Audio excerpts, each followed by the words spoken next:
Mummy की मृत्यु के बाद पिताजी बहुत अकेले हो गए थे। रचिता के साथ राहुल मेरठ पहुंचा। तिरानी के बाद बच्चों का स्कूल और अपने बैंक आदि की बात कहकर जाने की जुगत भिड़ाने लगा। पापा आप भी हमारे साथ इंदौर चलें। रचिता ने कह तो दिया किंतु उसका दिल आधा था। इंदौर में उनका 3 कमरों का फ्लैट था, उसमें पापा को भी रखना एक समस्या थी। मैं इस घर को छोड़कर कहीं नहीं जाऊंगा। पापा ने जब अपना अंतिम फैसला सुनाया तो उनकी जान में जान आई। लेकिन पापा तो आश्वस्त हैं, वे अकेले कैसे रहेंगे? रचिता के प्रश्न ने राहुल को कुछ सोचने पर मजबूर कर दिया। उसे ननिहाल की रजनी मौसी की याद आई, जो विधवा थी। उनकी एक लड़की थी, किंतु ससुराल वालों ने घर से निकाल दिया था। भाई भाउज ने भी खोज खबर ना ली, तो अपने परिश्रम से मजदूरी करके अपना और अपनी बच्ची का पेट पालने लगी। राहुल ने ननिहाल में एक फोन किया और 2 दिन के अंदर रजनी मौसी पुत्री मेरठ हाजिर हो गई। कृष्णकाय अंदर को धसी आंखों वाली रजनी मौसी के चेहरे पर नौकरी मिल जाने का नूर चमक रहा था। वे लगभग 40 वर्ष की मेहनत कश स्त्री थी। बोली, मैं आपकी माँ को दीदी कहा करती थी। रिश्ते में आपकी मौसी हूँ, इस घर को अपना मानूंगी और जीजा जी की सेवा में आपको शिकायत का मौका नहीं दूंगी। आप चाय नाश्ता बनाएंगी, खाना दवा देखभाल आप करेंगी, मेहरी बाकी झाड़ू पोछा बर्तन कर ही लेगी। पगार कितनी लेंगी? रचिता ने पूछा। मौसी भी कह रही हैं और पगार पूछकर शर्मिंदा भी कर रही हैं। हम माँ बेटी को खाने रहने का ठौर मिल गया और हमें क्या चाहिए? जो आपकी इच्छा हो दे दीजिएगा। रचिता चुप हो गई। बात जितने कम में तय हो उतना अच्छा। राहुल के चेहरे पर भी संतोष था।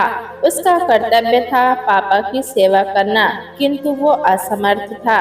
अब कोई मामूली रकम में उस कर्तव्य की भरपाई कर रहा था। पापा गमगीन थे। एक तो पत्नी का शोक, ऊपर से बेटा बहू, बच्चे सब जा रहे थे।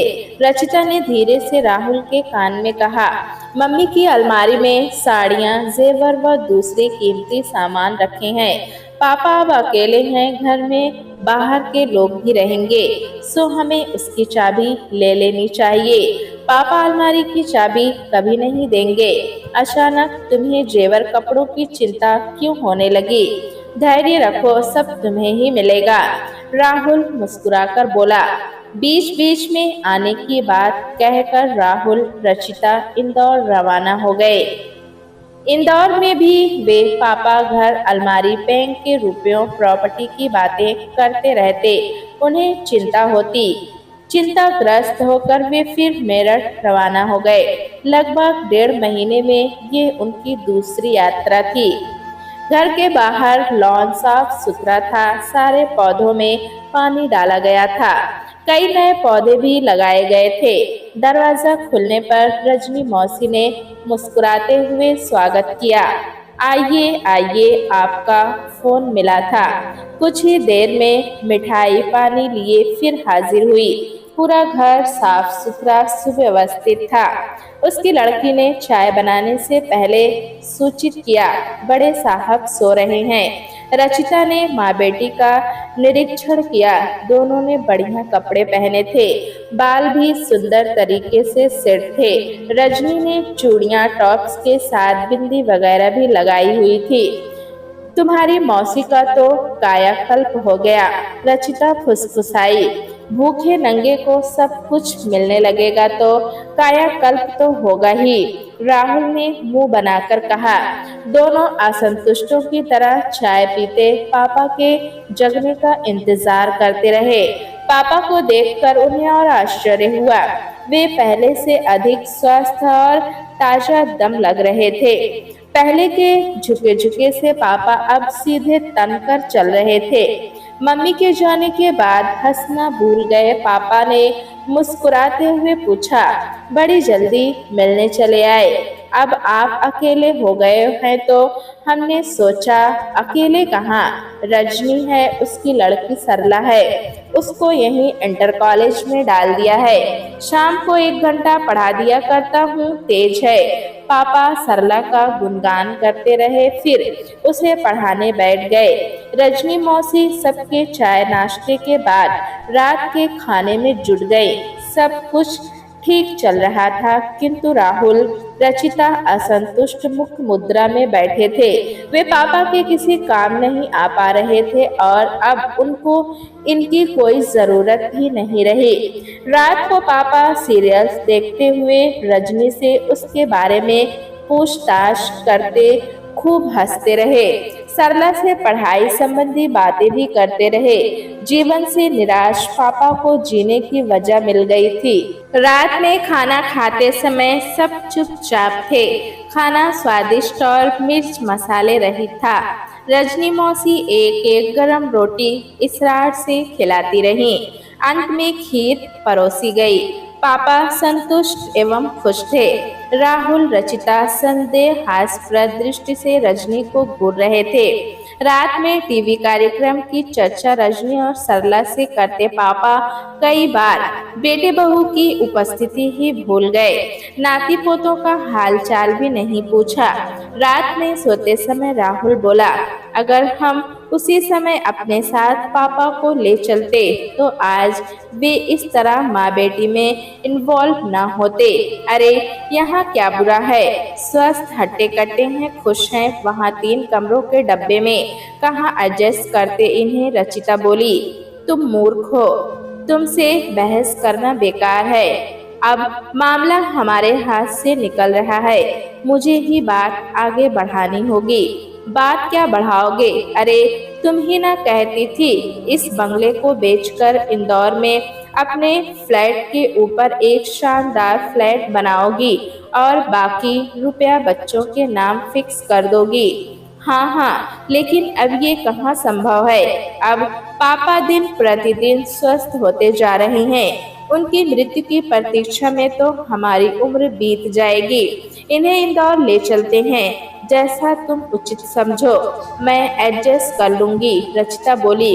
उसे सास की अलमारी की भी चिंता थी, जिसमें कीमती गहने और अन्य महंगे सामान थे।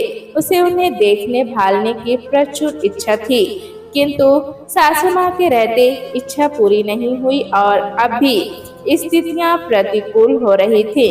अगले दिन दोनों ने रजनी मौसी का सेवा भाव देखा। नाश्ता, खाना, पापा के सारे कपड़े, बेडशीट, तौलिया आदि धोना, पापा के पूरे शरीर और सिर की जैतून के तेल से घंटे भर मालिश करना। उस दौरान पापा के चेहरे पर अपरिमित सुख शांति छाई रहती थी। तुरंत गुनगुने पानी से स्नान, जिसमें मौसी पूरी मदद करती। फिर उनका हल्का नाश्ता करना, यानी चपाती, सब्जी, ताजा मट्ठा आदि। किंतु रजनी मौसी ने राहुल रचिता के लिए अलग से देशी घी का हलवा और पोहा बनाया था। सबने मजे लेकर खाया। राहुल समझ गया था कि पापा के स्वास्थ्य में निरंतर सुधार का कारण क्या है।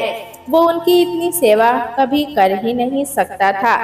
तब भी हिम्मत जुटाकर उसने शब्दों द्वारा पापा को बांधने का प्रयास किया। पापा, आप यहाँ कब तक दूसरों की दया पर निर्भर रहेंगे? आप हमारे साथ इंदौर चलिए, वहाँ नाती पोतों का साथ मिलेगा, सब साथ रहेंगे। मैं किसी की दया पर निर्भर नहीं हूँ। रजनी काम करती है, उसका पैसा देता हूँ। वहाँ तुम्हारा घर छोटा है, तुम लोग मुश्किल में पड़ जाओगे। इसीलिए तो अपने फ्लैट के ऊपर एक और वैसा ही फ्लैट बनवाना चाहता हूँ। राहुल ने कहा। बिल्कुल बनवाओ बेटा, पापा ने कहा। इस बंगले को बेचकर जो रकम मिलती उसी से फ्लैट बनवाता। अगर आप हम लोगों के साथ चलकर रहते, मैं अपने जीते जी ये बंगला नहीं बेचूंगा। तुम लोन लेकर अपने बलबूते पर फ्लैट बनवाओ। आखिर बैंक ऑफिसर हो, अच्छा कमाते हो। लेकिन 2 घरों की देखभाल, उसकी चिंता तुम मत करो। एक आशा खत्म होने पर राहुल व्यग्र हो गया।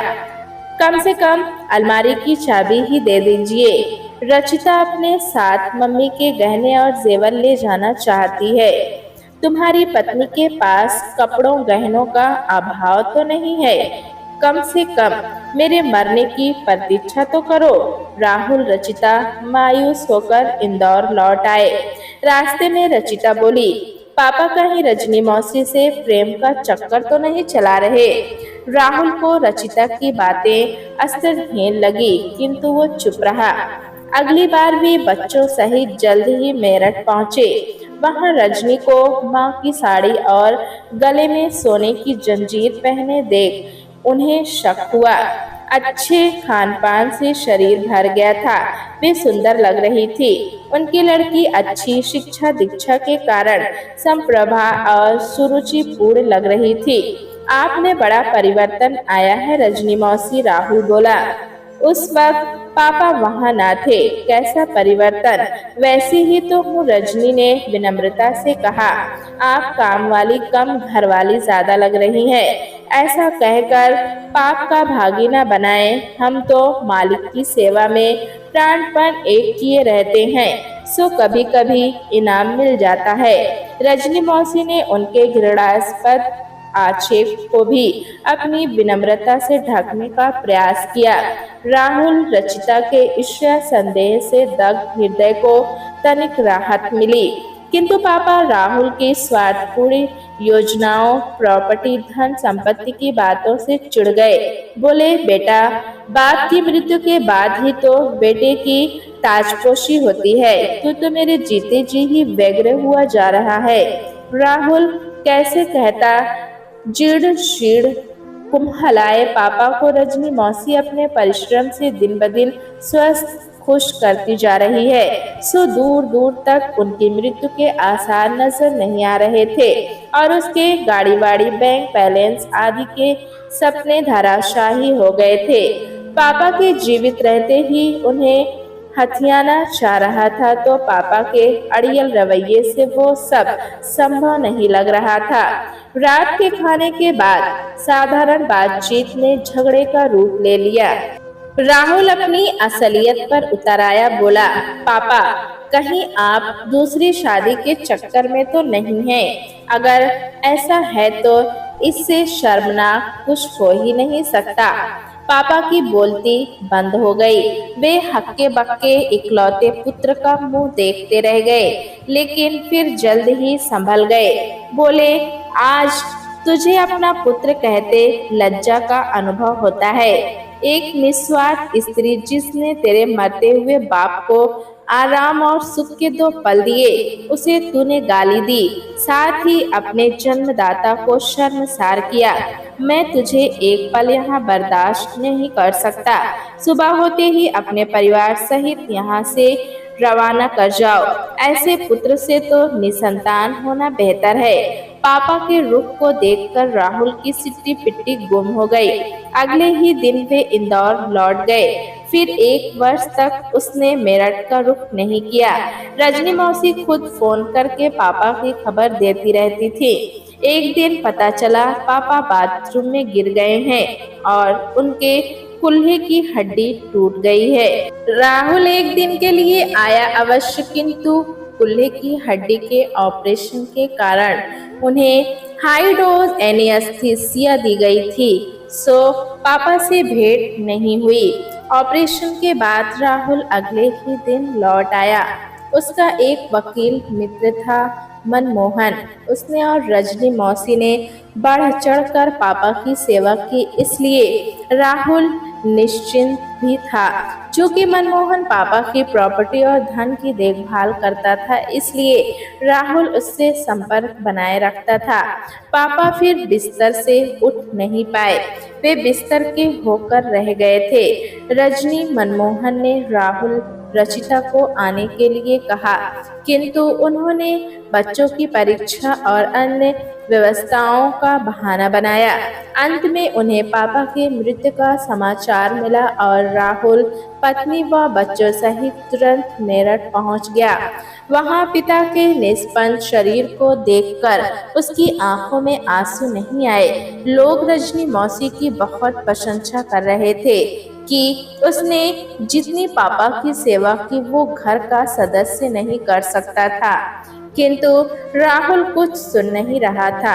एक अजीब सा भाव उसके मन, मस्तिष्क और शरीर में छाया था।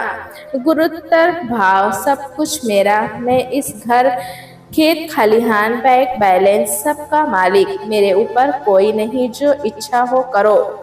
कोई डांट डपट, आदेश, अवज्ञा नहीं। राहुल को लगा कि वो सिंहासन पर बैठा है और उसकी ताजपोशी हो रही है। ये एहसास नया नहीं था। एक पीढ़ी के गुजर जाने के बाद दूसरी पीढ़ी के बड़े को ये सत्ता सुख हमेशा ही ऐसा आनंदित करता है। तब बच्चे बुजुर्गों की मृत्यु से दुख नहीं वरन संतोष का अनुभव करते हैं। अचानक उसकी वर्क दृष्टि रजनी मौसी पर पड़ी। उसने धीरे किंतु विषपूर्ण स्वर में कहा, 13वीं के बाद तुम माँ बेटी को मैं एक क्षण यहाँ नहीं देखना चाहता। इस तरह पिता के मृतदेह की उपस्थिति में उसने रजनी मौसी, जिसने उसके और रचिता के कर्तव्यों का बखूबी निर्वाह किया था, का पत्ता काट दिया। मनमोहन ने कुछ बोलने का प्रयास किया, किंतु उसने इशारों से उसे चुप करा दिया। वो अंतिम संस्कार के पूर्व किसी प्रकार का तमाशा नहीं चाहता था। रजनी चुपचाप रोती रही। अंतिम संस्कार के बाद राहुल की महत्ता जैसे और बढ़ गई। पिता को मुखाग्नि देकर वो समाज के संप्रपात लोगों के बीच बैठा दीन दुनिया की बातें करता रहा।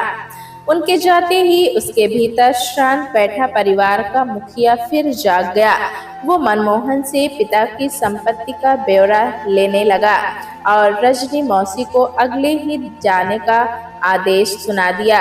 मनमोहन ने उसे समझाया, राहुल रुक जाओ, 13वीं तो हो जाने दो। बिल्कुल भी नहीं, तुम्हें नहीं पता, इस स्त्री के कारण ही मेरे पिता मुझसे दूर हो गए हैं। मुझे अंतिम समय कुछ न कर पाने का पितृ कर्ज बढ़ गया। किंतु रजनी मौसी ने अथक परिश्रम तो किया, तो कम से कम 13वीं की रस्म। कैसी 13वीं? उसके लिए हम फिर आएंगे। इतनी लंबी छुट्टी ना मुझे मिलेगी ना बच्चों को स्कूल से, पर उसके पहले मैं घर लॉक करके जाऊंगा। लॉकर से गहने निकलवा लूंगा, रुपए अपने खाते में ट्रांसफर करवा लूंगा, घर, अलमारी के कीमती सामान ठिकाने लगा दूंगा। किंतु तुम ऐसा नहीं कर सकते। अच्छा भला कौन रोकेगा मुझे? तुम्हारे पिता की वसीयत। उन्होंने 13वीं के दिन मुझसे वसीयत पढ़ने को कहा था, किंतु तुम्हारी जल्दबाजी के कारण आज ही मुझे तुमको बताना है कि ये घर भी रजनी मौसी के नाम कर गए हैं। बैंक के रुपयों का 50% वे किसी अनाथ आश्रम को देकर गए और बाकी 50% तुम्हारे बच्चों के नाम कर गए हैं, जो उन्हें बालिग होने पर मिलेगा। अलमारी और लॉकर के जेवर वे तुम्हारी पत्नी को देकर गए हैं। राहुल के पैरों तले जमीन खिसक गई। वो विस्मय से मुंह खोले मनमोहन को ताकता रहा। स्त्री पुरुष का केवल एक ही रिश्ता नहीं होता। तुमने उन पर, एक वृद्ध व्यक्ति पर चरित्रहीनता का आपेक्ष लगाकर अंतिम समय में उन्हें बहुत कष्ट पहुंचाया, जिसका तुम्हें पश्चाताप करना होगा। मनमोहन ने अपनी बाड़ी को विराम दिया और उसे हिकारत से देखते हुए चला गया। सिसक सिसक कर रोती रजनी के सामने आंखें उठाने की हिम्मत नहीं रह गई थी राहुल में। वो वैसे ही सिर झुकाए बैठा रह गया था। प्यारे दोस्तों, कहानी कैसी लगी हमें कमेंट में ज़रूर बताएं। चैनल पे नए हैं तो एक लाइक और सब्सक्राइब करना ना भूलें।